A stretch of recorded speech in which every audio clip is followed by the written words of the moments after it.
दोस्तों, स्वागत है आपका हमारे अपने YouTube चैनल इनहेंस नॉलेज अपना ज्ञान बढ़ाए में। तो दोस्तों, आज हम लोग बात करेंगे भारत सरकार द्वारा बैन किए गए 59 चाइनीज़ ऐप के बारे में और भारत और चाइना का जो भी व्यापार है और जो भी इलेक्ट्रॉनिक्स के नज़र से और मोबाइल की नज़र से जो भी व्यापार होता है उसके बारे में।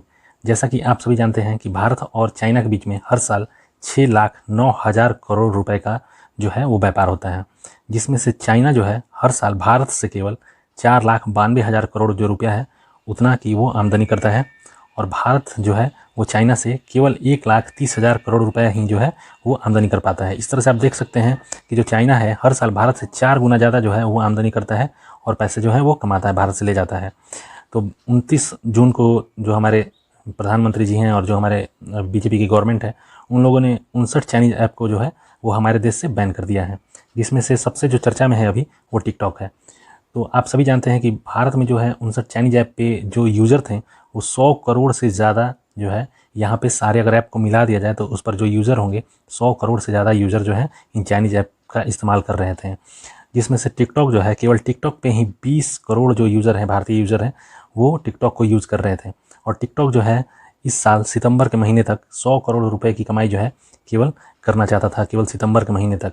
लेकिन अब उसका उद्देश्य ऐसा जो है वो पूरा नहीं हो सकता है, क्योंकि भारतीय सरकार जो है इस सारे ऐपों को जो है वो बंद कर चुकी है। हर साल इन 59 ऐपों को मिला दें अगर हम, तो इन 59 ऐपों की जो कमाई है वो कम से कम 4,000 करोड़ रुपए की है।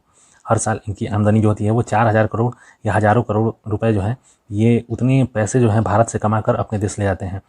भारत सरकार ने इन ऐपों को बंद करने का जो उद्देश्य बताया है वो उसका रीज़न दिया है सिक्योरिटी रीज़न, क्योंकि भारत सरकार का कहना है कि जो चाइनीज़ ऐप हैं इनका जो भी ये डेटा मांगती हैं वो सारा डेटा जो है ये चाइना की सरकार से शेयर करती हैं।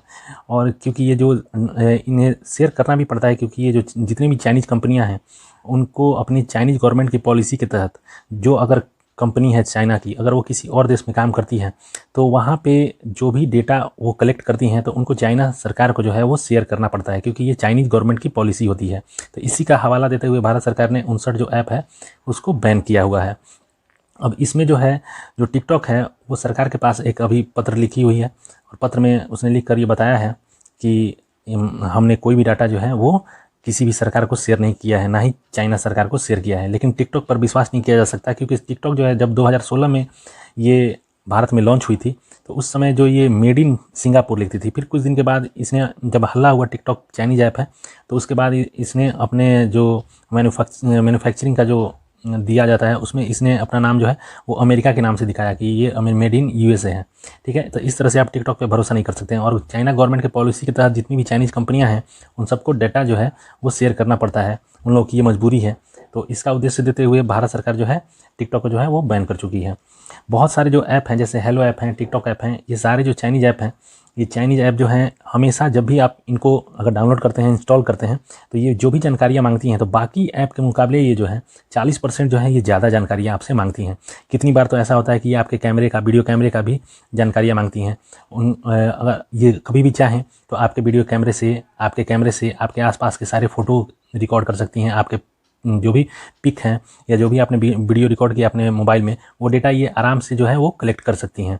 ठीक है, तो ये सारे जो हैं प्रॉब्लम इन चाइनीज़ ऐपों की कारण हो सकता था, जिसको मद्देनज़र रखते हुए जो हमारे गवर्नमेंट है उसने इस पर बैन लगाया है।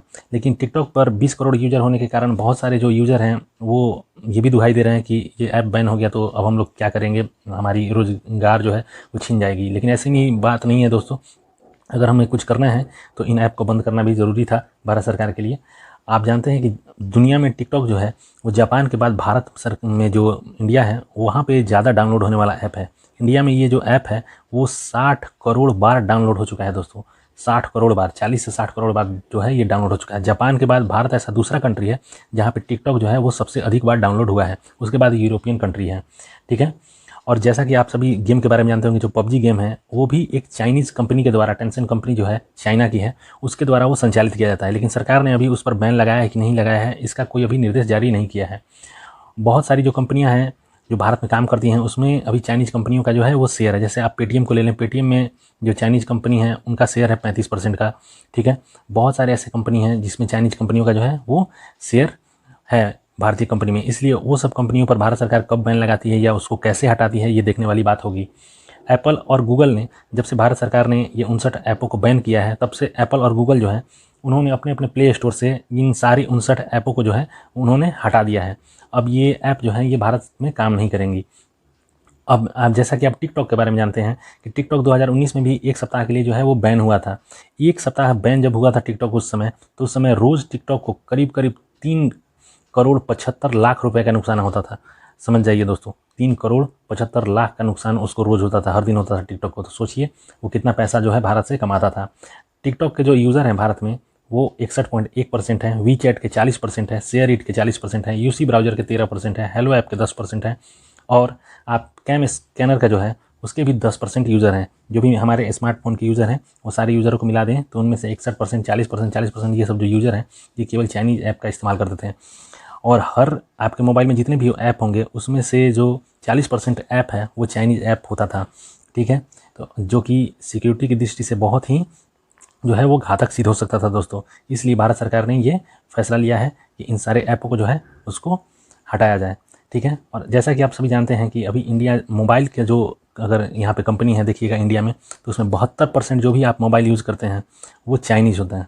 वो जो यूज़र हैं वो चाइनीज़ मोबाइल जो है यूज़ करते हैं। 72% जो है भारत में चाइनीज़ मोबाइल का यूज़ होता है। वो मेड इन इंडिया होगा लेकिन चाइनीज़ ऐप का यूज़ होगा। तो आपको जानकारी कैसी लगी इसके बारे में बताइएगा। चैनल को सब्सक्राइब और लाइक ज़रूर करें। थैंक यू दोस्तों।